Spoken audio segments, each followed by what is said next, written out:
Hi, I'm Rachel Abbasi. Welcome to the Recovery Daily podcast. As always, thanks for spending time with me. Hi, happy Tuesday. It is 8:30 in the evening when I'm recording. That is unusual for me, but that's just how things worked out today. I took a nap today. I went to a vestibular disorder support group today, and I took Autumn, my Weimaraner, to the dog park. And she's a part of the new Happy Tails Dog Club that's in my community. I love that name. So we went up there and it's walking distance from my house, and there were like 12 other dogs there this morning around 10:30, 11 o'clock. So she had a heck of a time, and it was super fun to see her just, oh, I mean, she couldn't even pick one dog to play with. She was just going from dog to dog, from ball to ball, and the people in the neighborhood are so nice. And so all the owners were coming up to me, oh, you're new here, welcome. And when I would do that in Northern Virginia, no offense, Northern Virginia, but when I would go to the dog park up there, nobody came up to talk to me ever. So it's really exciting. And it might be because we're actually in a club, and like I pay to be in it. So it feels more like a community than going to a random dog park in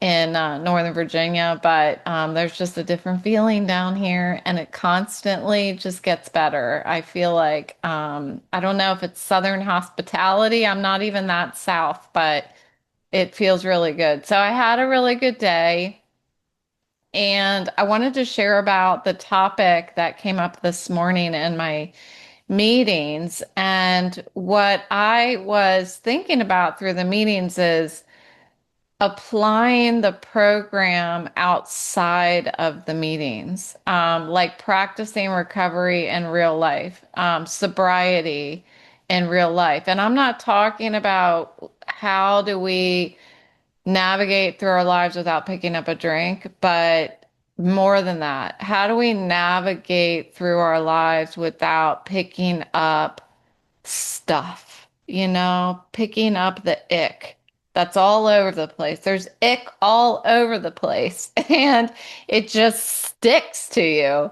And so, how do we navigate through without picking it up and holding on to it and having it turn what could be a well-intentioned day, getting up and being like, today's going to be a great day. And then by the time you get home, you're like, today was the shittiest day I've ever had because all this ick just stuck to me. Whether it's like my relationships with people or the simplest thing. You know what I mean? When you're having a great day and then you bump your head. And for me, I don't know why this sticks out to me. I've shared this before. When I bump my head on something, it feels like my entire day is ruined. It happens every time I bump my head. It's like I get super, super pissed off. I don't know why. And I don't know if I can't be the only one because I say all the time we're not unique. But it really is. I get exaggeratingly irritated when I bump my head.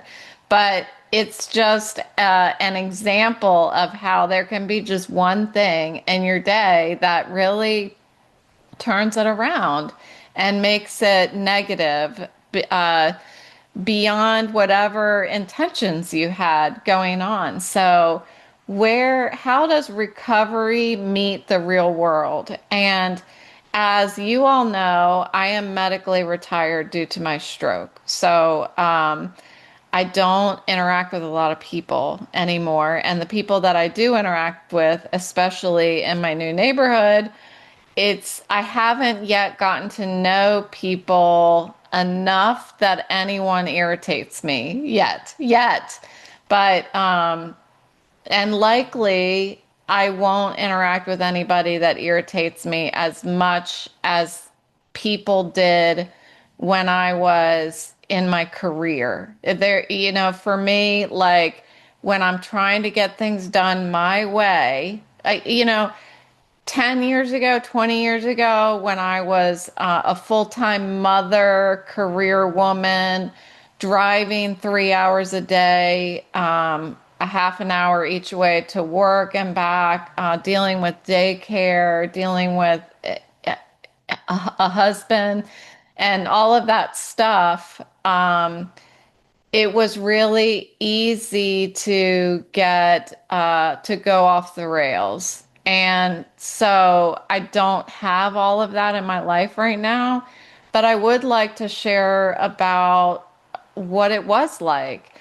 And I didn't go to meetings as much back then as I go now. I go to two meetings every morning now.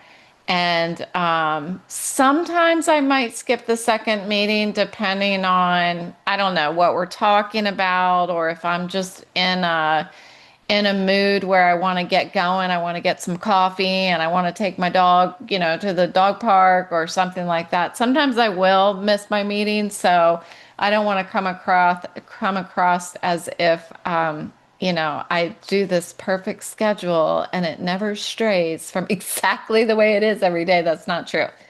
Um, but I lost my train of thought, so we're just gonna keep going.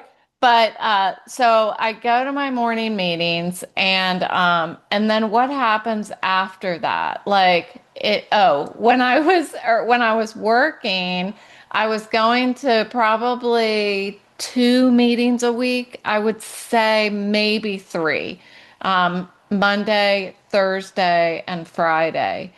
And so I had a lot of time in between where I was not feeling just complete leashed to the program, like I was handcuffed to the program. Like right now, I feel so connected to the program that I can almost touch it at any moment in time. Like it's right, I'm surrounded by it. I feel very close to it at all times. Like it covers me like a warm blanket. And I didn't feel like that back then. Um, so it was a little more difficult for me to call on the tools of the program in everyday life. But I was fortunate enough, and I shared this in my meeting this morning, that I had a heck of a boss that seemed to somehow know just the right thing to say that was very applicable or was in parallel with the tools of my program, to deal with people, places, and things at work. So I was really fortunate in that respect.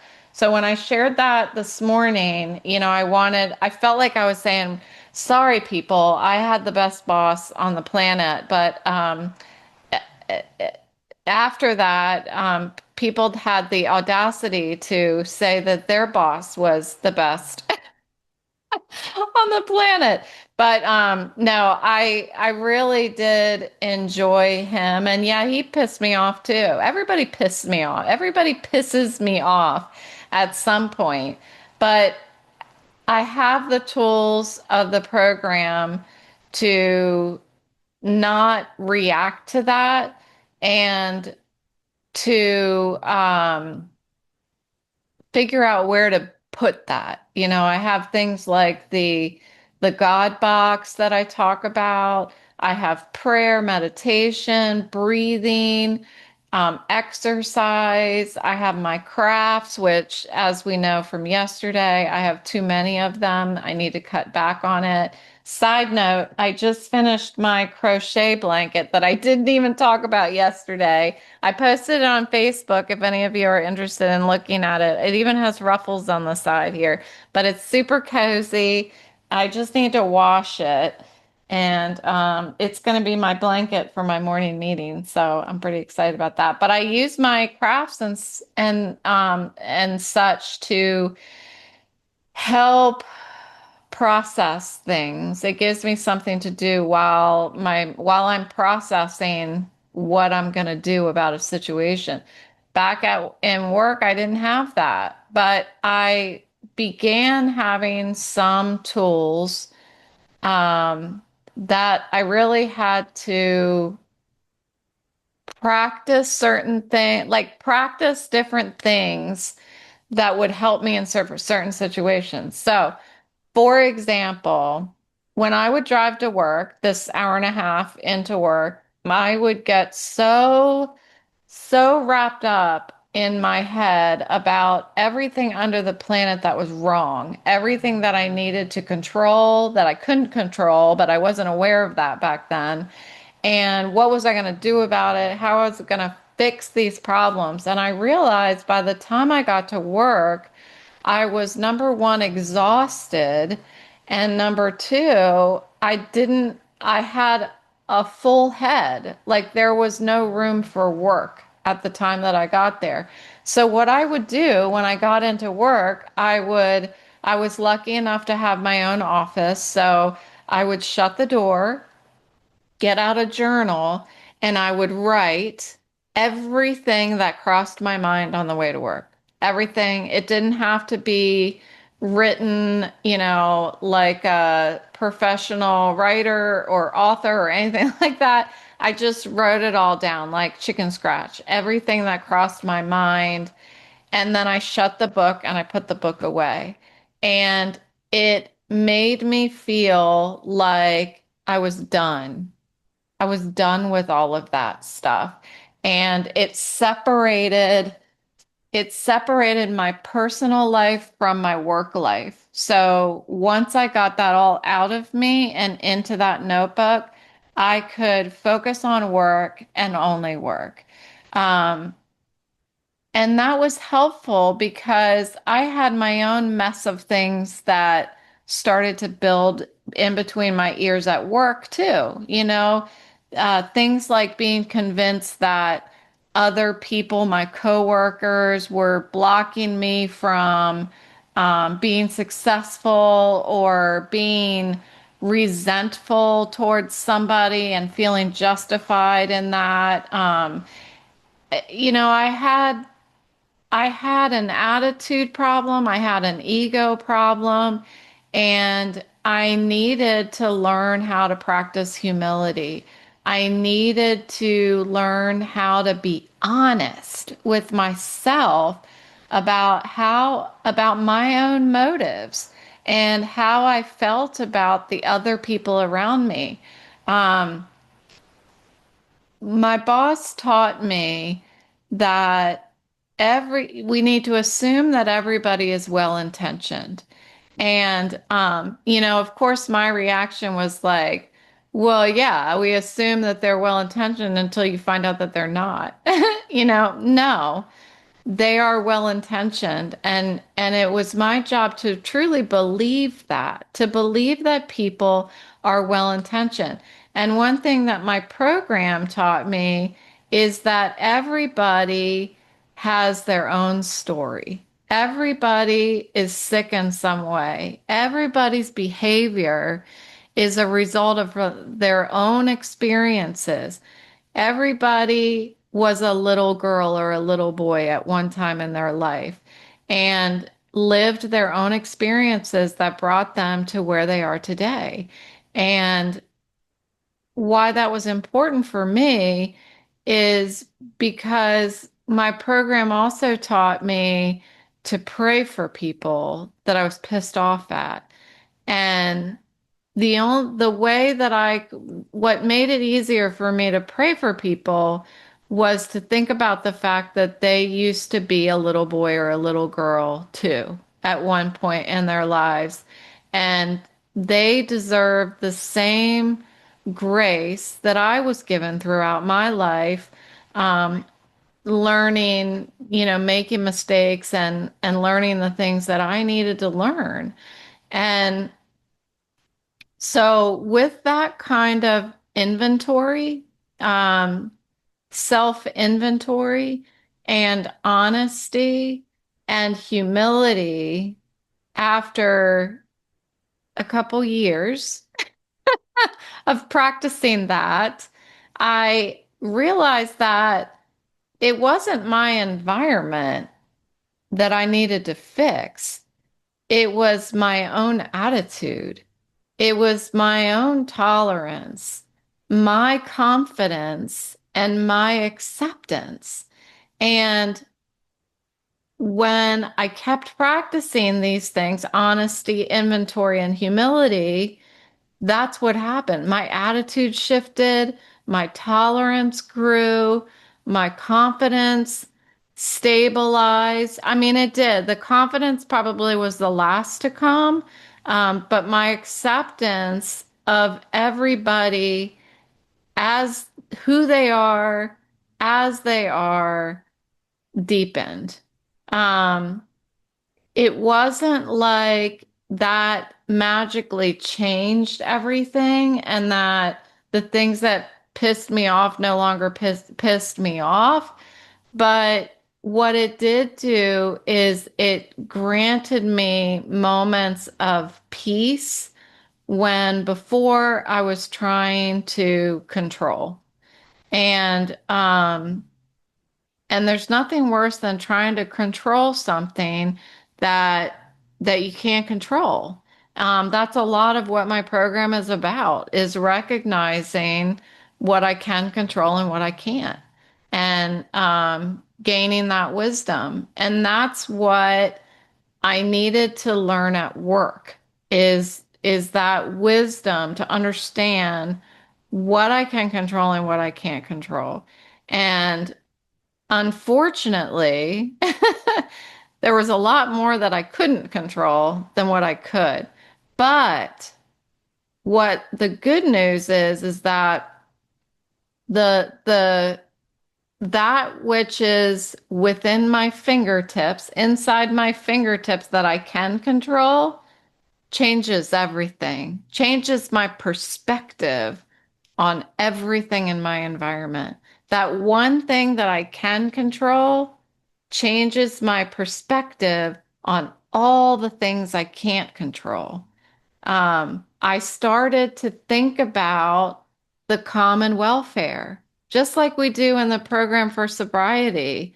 Um, our common welfare means that me winning at the expense of others is not okay.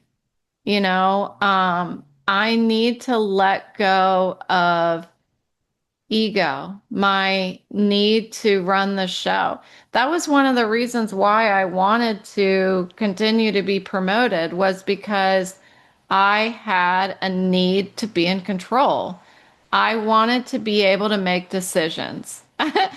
And I couldn't handle somebody else telling me what to do. And my boss knows this. My boss knew this about me, that I didn't like to be told what to do.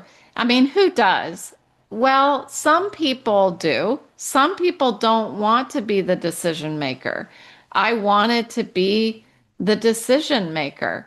Um, I also had a tendency to take everything personally.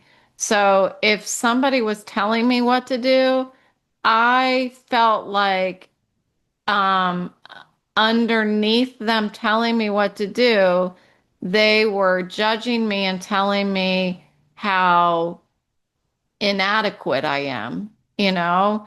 Um, so I had to learn. I had to try to learn to swallow my ego and learn humility and respect other people for being the experts that they are.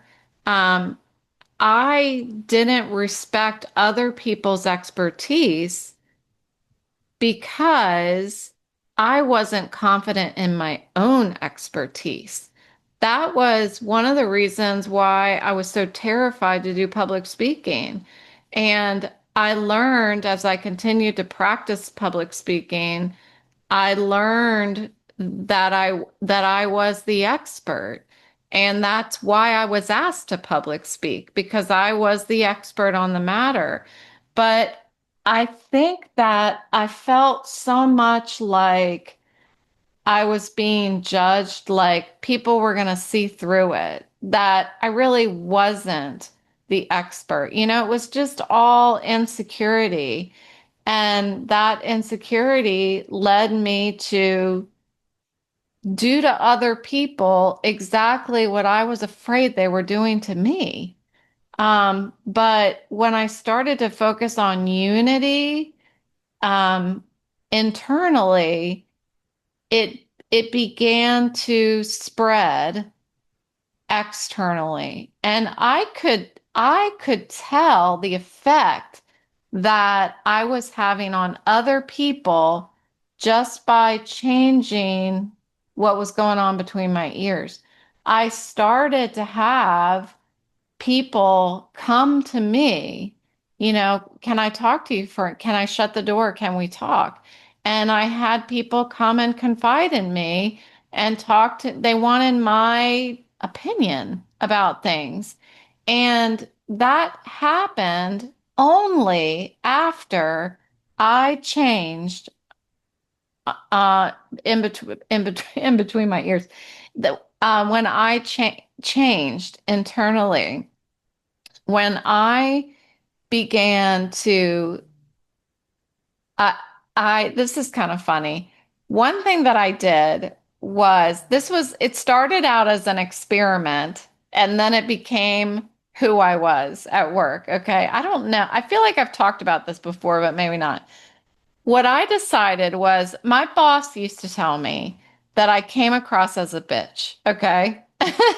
And especially in emails. So he said, whatever you're gonna, we'll just talk about in person. We won't talk about emails. That's a whole nother challenge. So what he said was, whatever you're intending on saying, try to say it a little nicer. Like just try to be nicer than you think is natural for you. Okay. So I tried that one day.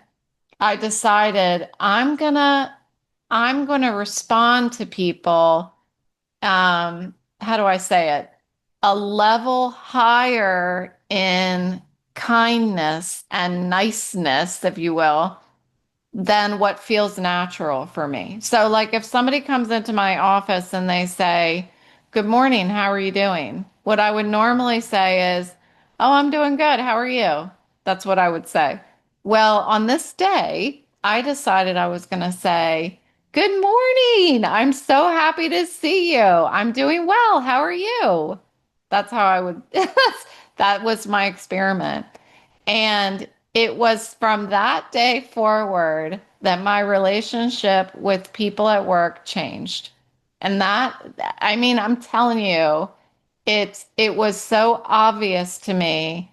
The reactions of people started to change, and people started to come to me and ask me for help. People started to come to me, like I said, and want to shut my door and talk to me about something that they're troubled by. Um, I was not, I was not recovering out loud like I am now. I was never talking to my coworkers about sobriety back then. That was before my stroke, so I wasn't talking about any of that stuff, but I was practicing it. I was trying to practice it. And that experiment, um, it just it shifted, something shifted, and I began to feel more connected as people started to respond. And then that level up of niceness that I was doing started to become natural. That started to become my natural response. So it was an interesting experiment for me, and it really did change my relationships at work. Um, so I think that it's worth a shot. Right? I think it's worth a shot. I think you should try it. I think that, it it needs to happen in combination with motive. You know, think about what your intentions are and what your motives are, because anybody can read through you being overly nice or something like that. But if you're really well intentioned and your motives, I mean, obviously you're not trying to be malicious or doing it so that you can stab somebody in the back or something like that. But just to extend um, a pleasant atmosphere. So you just have this brighter aura around you.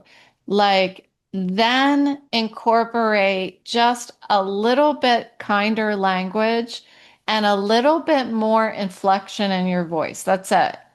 And see what happens. Just see what happens because it absolutely changed my relationships. So I think the program is based on action. And these types of things were only possible because of the steps of my program. So um, I learned how to practice things and see how they worked for me.